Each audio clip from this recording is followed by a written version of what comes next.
வணக்கங்க. இன்னைக்கு நம்ம வீடியோல என்ன பார்க்க போறோம்னா, பீர்க்கங்காய் சட்னி எப்படி செய்றதுன்னா, வாங்க எப்படி செய்றதுன்னு பார்க்கலாம். யூசுவலா எல்லாரும் வந்து பீர்க்கங்காயோட தோல் வச்சு தான் சட்னி செய்வாங்க. நான் இன்னைக்கு வந்து பீர்க்கங்காய வச்சு சட்னி செஞ்சிருக்கேன். வாங்க எப்படி செய்றதுன்னு பார்க்கலாம். அதுக்கு தேவையான பொருள்லாம் நான் ரெடி பண்ணி வச்சிருக்கேன். சின்ன வெங்காயம், பூண்டு, புளி, தேங்காய், பச்சை மிளகாய். நான் 2 மிளகாயும் எடுத்திருக்கேன்.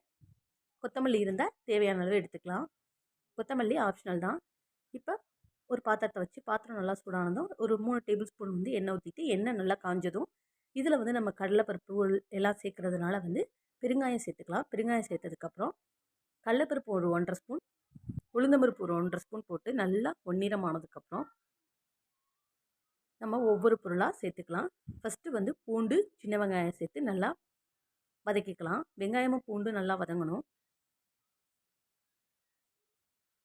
வெங்காயம், பூண்டு எல்லாம் நல்லா வதங்கினதுக்கப்புறம் இப்போ நம்ம மிளகாய் சேர்த்துக்கலாம். நான் வந்து இன்றைக்கி வந்து 2 டைப் ஆஃப் மிளகாயுமே சேர்த்துருக்கேன்.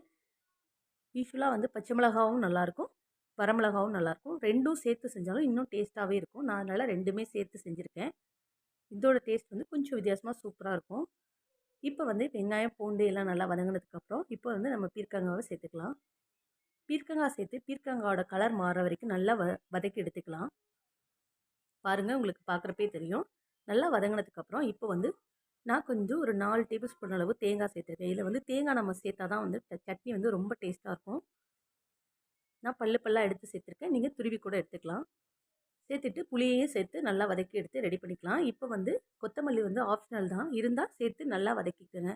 கொத்தமல்லி, புதினா, கருவேப்பிலை எது இருந்தாலும் சேர்த்துக்கலாம், நல்லாயிருக்கும். நல்லா வதங்கினதுக்கப்புறம் இப்போ தேவையான அளவு உப்பு போட்டுட்டு நம்ம அடுப்பை ஆஃப் பண்ணிக்கலாம். நல்லா ஆறுனதுக்கப்புறம் தண்ணியே இல்லாமல் நல்லா பேஸ்ட்டாக அரைச்சி எடுத்துக்கலாம்.